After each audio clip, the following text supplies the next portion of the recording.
Salamlar. Bugün Ağqoyunlu və Qaraqoyunlu haqqında əsas məqamları qeyd etmək istəyirəm. Gəlin başlayaq. Birinci Qaraqoyunlu dövlətinin yaranmasından addım-addım danışmaq istəyirəm ki, necə yaranmışdı. Əvvəlcə Bayram Xocanın hakimiyyəti altında bir bəylik yaranır. 14-cü əsrin sonlarında, gəlin buraya yazaq, 14-cü əsrin sonu Bayram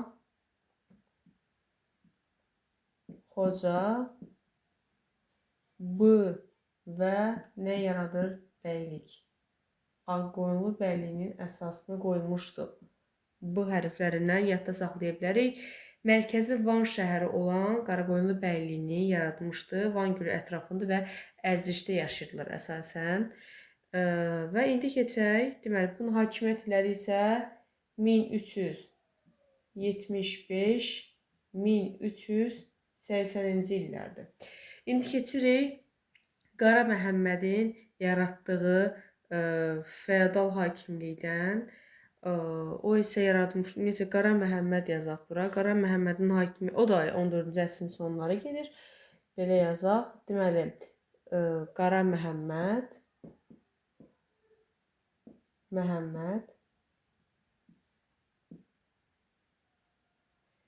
buraya yazaq 1380-1389 nə yaratmışdı? Feodal hakimlik. Sultan Əhmədlə qohumluq əlaqəsi olmuşdu. Əmir Teymurun yürüşləri səbəbindən ciddi uğurlar əldə edə bilməmişdi. Belə, mərkəzi yenə də Van şəhəri olan feodal hakimlik yaratmışdı. İndi keçək nəyə? Nəydən danışım sizə? Necə Qaraqoyunlular Teymurlərlə mübarizələr çox aparıblar. Onların mübarizəsi olmuşdu. Məsəl üçün, birinci döyüş kimi gəlin yazaq. Əmir Teymurun təbii ki, ölümündən sonra artıq onun ölümündən sonra varislər dövründə dövlət müəyyən qədər zəifləmişdi. Və bu zəifləmə dövründə iki dənə döyüş adı eşidirik. 1406 Arıq çayı döyüşü.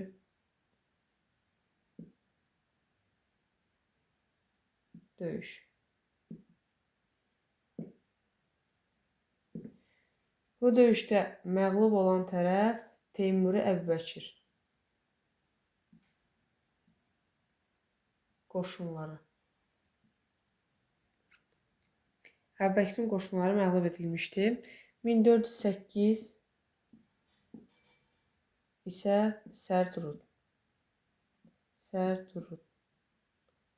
Sərdurud döyüşü. Bu döyüşdə də məğlub olan kim olmuşdu? Əbubəkir. Qalib gələn olmuşdu Qara Yusifin qoşunları. Ancaq bu illərdə Qaraqoyunlu dövlət deyildi. Yəni Qara Yusif belə deyək ki, sərkərdə kimi vuruşmuşdu. Və bununla da Sərdurud döyüşündən sonra Teymurlərin Azərbaycandakı cənubdakı hakimiyyətinə son qoyulmuşdu. Bunu belə yadımızda saxlayaq. Və artıq cənub torpağında hakimiyyət keçir Qaraqoyunlulara. Daha sonra danışaq Cəlaliri qoşunları ilə, yəni Cəlaliri Sultan Əhmədlə vəziyyətin pisləşməsindən, münasibətlər pisləşir və müəyyən qədər yaylaqlar istəyir, Həmədan yaylağını istəyir. Sultan Əhməd isə bu tələbə müsbət cavab vermir və bir neçə bunun kimi səbəblər və bunlar arasında 1410-cu ildə Əsəd döyüşü olur. Əsəd döyüşü. Burada incə məqam var. Nəyə izah etmək istəyirəm? Əsəd döyüşündə təbii ki də məğlub olan olmuşdur. Necə Qaraqoyunlular qalibiyyətli müharibələr nəticəsində meydana gəlmiş bir dövlətdir. Əsəd döyüşündə məğlub olan Cəlaliri olur. Cəlaliri Sultan Əhməd olmuşdur. Bununla da Cəlalilər dövlətinin varlığına son qoyulur. 1410-da da bu hadisədən sonra Qaraqoyunlu dövləti yaranmışdı. Məsəl üçün, belə bir cümlə deyirəm, bunu yadınızda saxlayın. Əsəd döyüşündə Cəlalilər dövlətinin varlığına Qaraqoyunlu dövləti son qoydu cümləsini eşitsəz səhvdir. Çünki Əsəd döyüşü baş verir. Cəlalilər məğlub olur, süquta uğrayır, sonra Qaraqoyunlu dövləti yaranır. Bunu yadınızda saxlayın. Və bunu deyim ki, Qara Yusif artıq Qaraqoyunlu dövlətini yaradır 1410-cu ildə. Paytaxt Təbriz idi, hökmdar Qara Yusif idi. və o oğlu Pirbudağı sultan elan eləmişdi, onun adına pullar kəsdirirdi çoxlu və özünün tərəfdar qazanmaq üçün çoxlu soyqıral paylamışdı. Bu, hətta Ağqoyunlu Rüstəm Mirzə üçün də oxşar cəhət kimi götürə bilərik. Belə. Bir də Kür çayı sahilində döyüş var. Kür çayı sahilində döyüş isə, yəni dövlət olduğundan sonra artıq, yəni bunlar dövlət olanda olmayıb bunların heç biri. Bu hadisədən sonra yaranmış dövlət. 1412 Kür döyüşü var.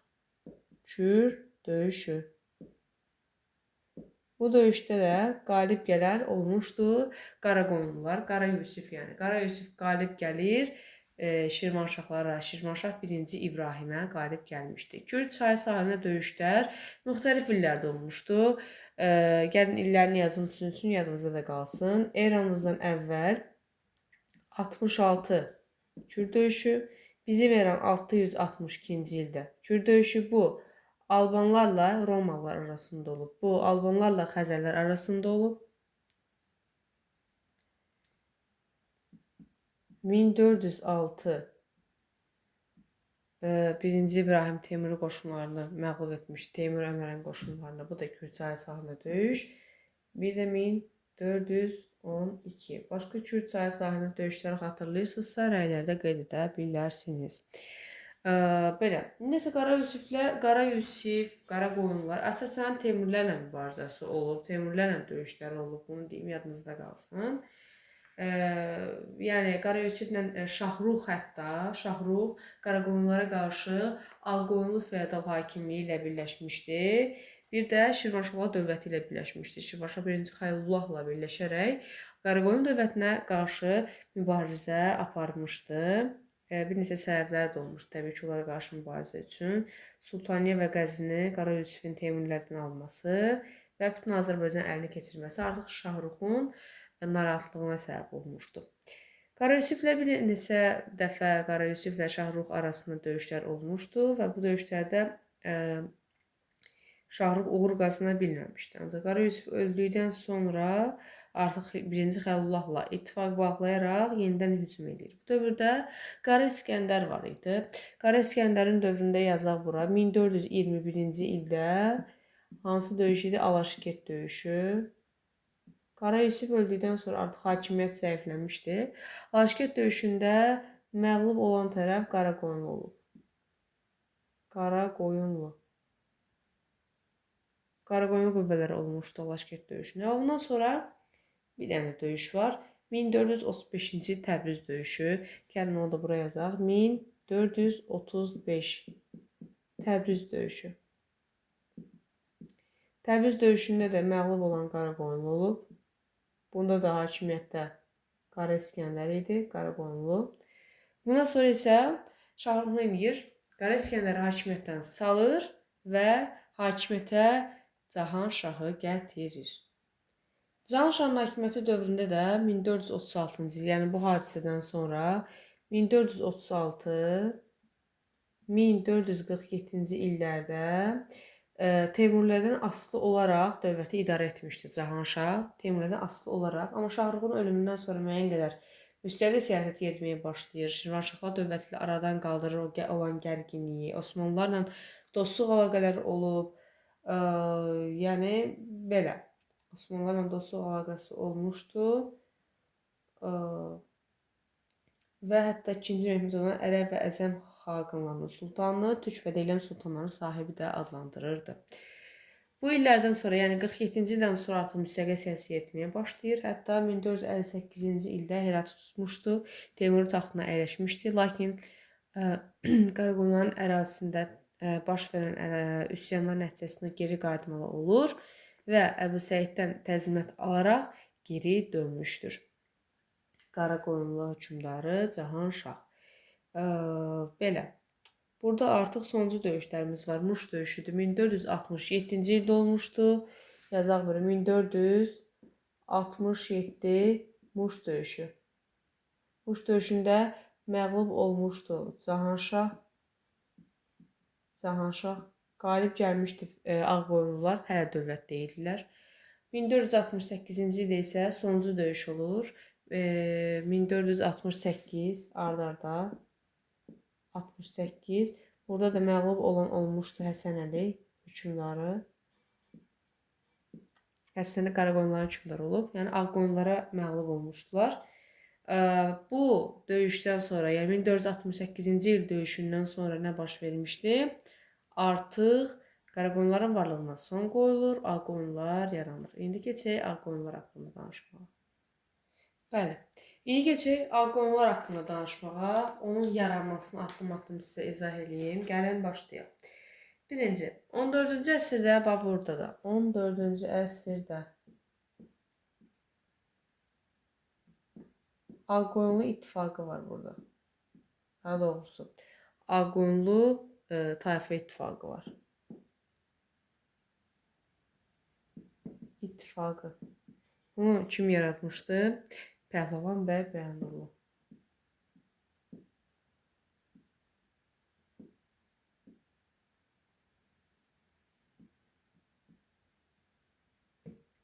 Pəhləvan bəy Bayandurlu olmuşdu. Bundan sonra 14-cü əsrin sonu. Deməli, Ağqoyunluların ümumiyyətlə yaranma prosesi Qaraqoyunlulardan əslində daha tez başlamışdı, amma gec yaranmışdı. Deməli, buraya yazacaq Qarayolub Osman bəy.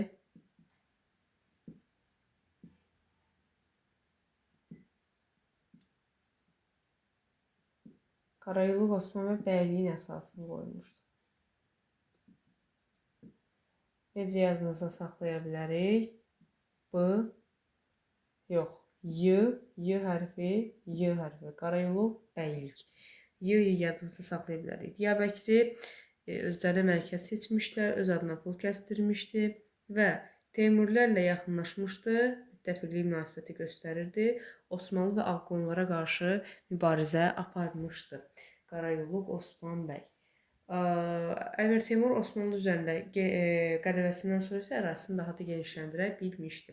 Ümumiyyətcə, Həsən bəy Bayandurlu bəyliyin başına nə zaman keçir? 1453-cü ildə. Hökmdar deyildi ya hələ. Hələ bəyliyin başçısı seçilmişdi. Onun diplomat qadını isə anası idi. Belə, Trabzon krallığı da çox yaxın idi, müttəfiq münasibətlər yürüdülürdü. Hətta Trabzon krallığının qızı ilə də evlənmişdi. Amma 2-ci Mehmet artıq, belə deyək ki, istəyirdi Trabzonu ələ keçirsin. Nə qədər çalışsalar da, Sarı Xatun xəzinənin müəyyən qədər yarısını ələ keçirsə də, Trabzon neçənci ildə işğal olunur? 1461-ci ildə işğal. Artıq Bizansın son qalıqları da süqut etmiş oldu. Belə. İndi nəyə keçəcəyik? Amma bu 1461-ci il işğalından əvvəl bunlar arasında bir dənə döyüş olmuşdu. Qoylu Hisar döyüşü olmuşdu. 1461-ci ildə. Hələ dövlət deyildi Qaraqoyunlu, bir də təkrarlayıram. Bundan əvvəl olmuşdu. Deməli, birinci olmuşdu bu, ikinci olmuşdu bu. Yadınızda saxlayın. 1461-ci ildə Qoylu Hisar. Çox insan qarşıdır ki, burada kim qalib olub? Qoy. Qoyun sözündən yadımızda saxlaya bilərik. Qoy. Burada qalib gəlmişdi Ağqoyunlu bəyliyi. Ağqoyunluda qoy. Qoylu Hisarda qoy. Qoy. Deməli, bunu bildik ki, kim qalib gəlmişdi. Sonra qeyd edək bura 1468. Daha doğrusu 67. Muş döyüşü. Bunda isə qalib gələn kim idi? Ağqoyunlu. Yəni də bəylik idi. 1468-də sonuncu qalibiyyətini əldə edir, Qaraqoyunlar üzərində artıq dövləti yaratmışdı. Yaratdı. Bəs 1468-ci ildə başqa hansı dövlətlə mübarizə aparıb? 1469-cu ildə Teymuri Əbüsəid. Kim qalib gəldi? Ağqoyunlu. Burada yazaq dövlət idi artıq burada. Dövlət. Digərlərində dövlət deyildi, amma burada dövlət idi. Diplomatik münasibətlər ümumiyyətcə belə deyim, Ağqoyun dövlətini Qaraqoyun dövlətindən fərqləndirən əsas cəhətlərdən biri də Ağqoyunların müxtəlif dövlətlərlə diplomatik əlaqələr saxlaması idi. Venesiya, Polşa, Macarıstan, Neapol və Kipr kimi dövlətlərlə diplomatik münasibətlər saxlamışdı. Xüsusilə Venesiya ilə Osmanlılara qarşı hərbi ittifaq bağlanmışdı ki, Venesiya oldu silah və mütəxəssislər göndərməli idi, ancaq göndərməmişdi. Bunlar arasında baş vermiş döyüşlərdən birini sayacağım sizin üçün. Bununla da artıq ikinci mərhələ başlayır. Birinci mərhələ 1461-ci ildə idi. İkinci mərhələsini isə qeyd edək sizin üçün. Başlayaq 1472-ci ildən. Bura yazın. İkinci mərhələ. 1472. Beyşehir döyüşü. Beyşehir sözünə baxsaq, şehir sözü Türk dilindədir, düzdürmü?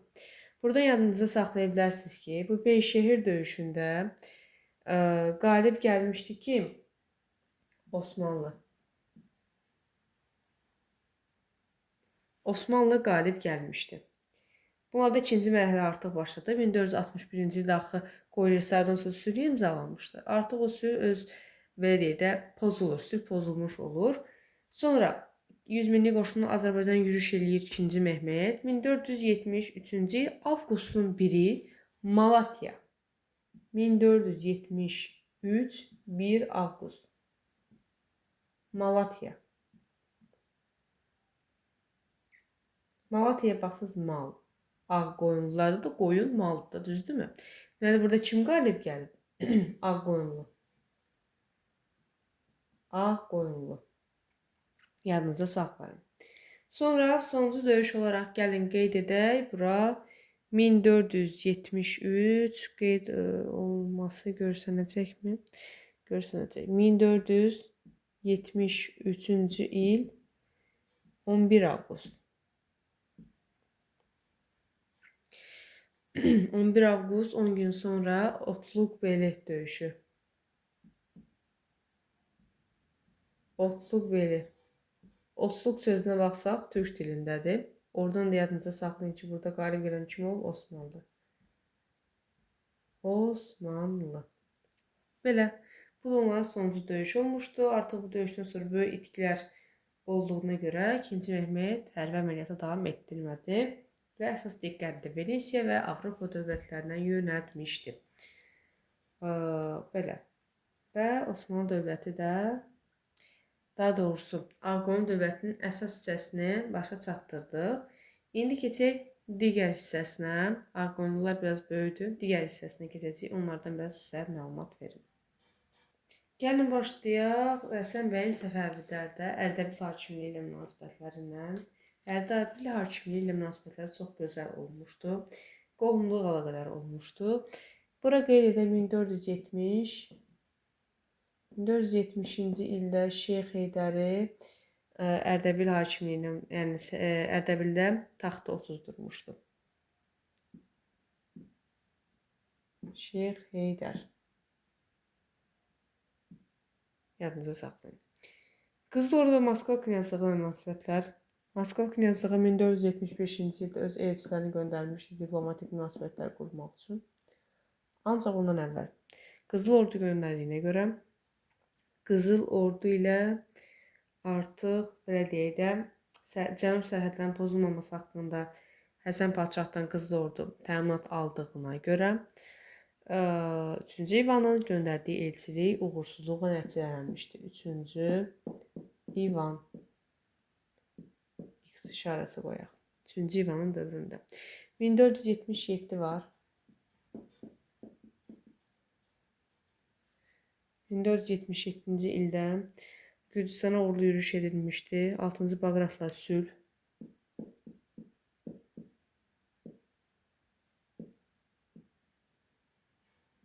Sülh imzalanıb. Bu sülhün nəticəsində Şərqi Gürcüstan, Tiflis daxil olmaqla Şərqi Gürcüstan birləşdirilir kimə? Ağqoyunlulara.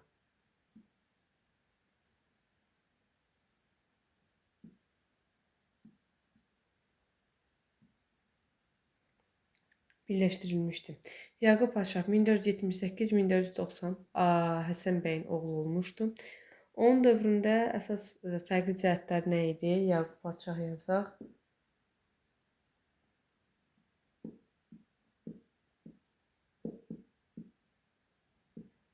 Hakimiyyətdə olub. Əsas fərqləri nə idi? Gəlin yazaq. Osmanlı ilə dostluq.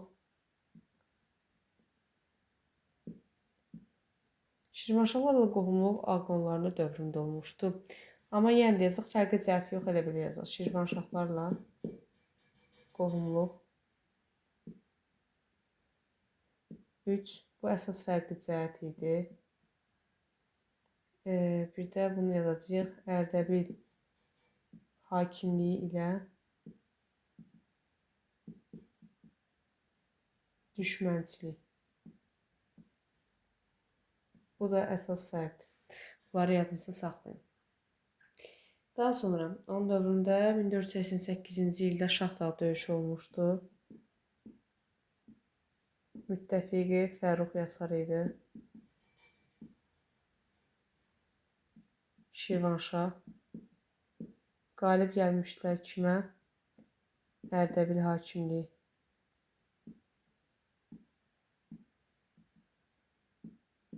Şeyx Heydər. Ona qalib gəlmişdilər.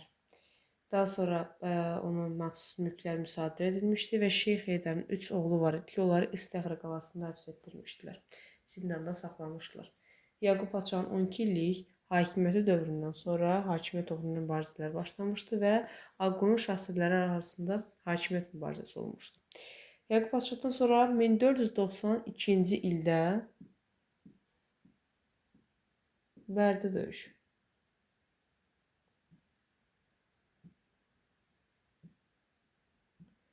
Bərdə döyüşü olmuşdu. Bu döyüşdə Rüstəm Mirzə Səfəvi qüvvələrin köməyi ilə Baysunquru məğlub edərək taxtdan salmışdı. Yəni, bu döyüşdə qalib gələn, daha doğrusu 1490-cı ildə, gəlin onu yazın. Mən tələsdim biraz. 1490-cı ildə gəlmişdi Baysunqur. 1492-ci ilə qədər. 1492-də Bərdə döyüşü.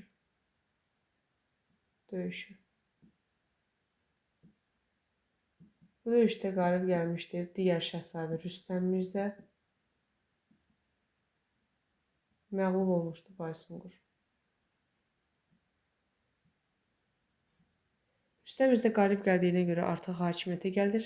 1492-ci ildən buraya yazaq. 1497-ci ilə qədər Rüstəm Mirzə. Bayaq demişdim sizə çoxlu soyuqlalı tapıb, soyuqlalı torpağı mülkiyyət vurması. Soyuqlalı torpağı. Özünün çoxlu tərəflər toplamaq üçün kimlə oxşar cəhət idi? Qara Yusif. Bu onların oxşar cəhət idi, yadınızda qalsın. Başqa. 1497-ci ildə hansı döyüş olur? Naxçıvan. Döyüş. Rüstəm Mirzə. Qalib gəlir kim? Əhməd. Gödə Əhməd deyirlər buna. Yadınızda qalsın. Ümumiyyətcə, bunun atası Uğurlu Məhəmməd idi. O, 1474-cü ildə mərkəzi hakimiyyətə qarşı qiyam qaldırmışdı. Və sonra Uğurlu Məhəmməd gedir 2-ci Məhəmmədin yanına, onun qızı ilə evlənir və bundan sonra da belə oğlu olur. Oğlunun adı isə Əhməd olmuşdu. Əhməd isə müəyyən ildən sonra gələrək hakimiyyəti əlinə almışdı. Naxçıvan döyüşündən sonra müəyyən islahatlar keçirmişdi və dövləti Osmanlı dövlətçilik təcrübəsinə uyğun idarə etməyə əsaslandırmaq istəyirdi. 1497-ci ildə gəlsə də hakimiyyətdə çox qala bilməmişdi. Əhməd Paşa heç bir il ola bilməmişdi. 1497-ci ildə artıq mübarizələr başlayır. Hərbi köçməyənlər xüsusilə qiyam qaldırmışdılar. 1497-ci ildə, daha doğrusu mübarizəni kimlər aparır 1497-də? Yenidən aparır deməli Murad Mirzə, Əlvənd Mirzə. Bu mübarizə 1500-cü ildə bitir. 1500. Hansı sülhlə? Əpər.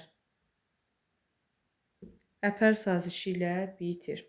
Əhməd sazişinə əsasən Fars İranı, Kirman, Əcəm İraqı verilir Murad Mirzəyə. Qızılcan çayının qərbi, Şərqi Anadolu isə verilir Əlvənd Mirzəyə. Beləliklə Ağqoyunlular iki yerə bölünmüş olur. Murad Mirzənin başçılığı ilə 1497-dən 1503-cü ilə qədər olub. Əlvənd Mirzənin başçılığı ilə isə 1497-dən 1501-ci ilə qədər olmuşdu. Yəni ki, bu birinci qolu sayılır, bu ikinci qolu sayılır. İkisinin də süqutu oradan İsmail olmuşdu. Birinci qolun süqutu oradan da İsmail hələ şah deyildi, şeyx idi. Artıq burada süqutu oradan da artıq şah hesab olunurdu. İsmail. Çünki artıq dövləti yaratmışdı. Bu qədər. Ümidvaram ki, dərsimizi başa düşdünüz.